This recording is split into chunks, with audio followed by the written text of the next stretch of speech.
Are sure to get a lot worse before they get any better. Their romance was the beginning of the end of the White Australia policy. A young Australian and his Japanese wife who met in the angry years after the war. Half a century later, Gordon and Cherry Parker have returned to the town in Japan where they first met, defying the prejudice of two societies. Tokyo correspondent Walter Hamilton. Welcome back. It's now a US military facility. Back in 1946, the Australian occupation force made their base here in Kure, Western Japan. At 18, Gordon Parker had been too young to see any fighting. Instead, he fell in love with the first Japanese girl he met.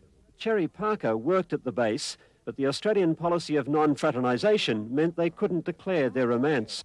In the autumn of their lives, the Parkers have been invited back by the city of Kure to celebrate their story. She, the first Japanese bride to become a naturalised Australian. The Parkers changed the White Australia policy, says the Mayor of Kure. This was a turning point which opened the doors for others. But it was a long struggle. Gordon arrested and harassed by the military for daring to cross the racial divide. The Japanese house was off limits, but other houses of ill fame, they were on limits. Because they just shut their eyes to that, but you couldn't go into a home. And that, to me, was wrong, morally wrong. The Parkers weren't the only ones to run the gauntlet of the human quarantine flung up by the Australian occupation forces here in Kure. But in some cases, these liaisons had tragic results.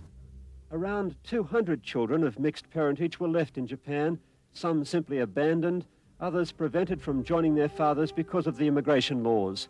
Many lived poorly and suffered severe discrimination. It took Gordon Parker until 1952 to thaw Australian attitudes, convincing then Immigration Minister Harold Holt to allow Cherry to join him in Melbourne. Do you think you made the right choice? I think so, yes. I'm very happy in Australia.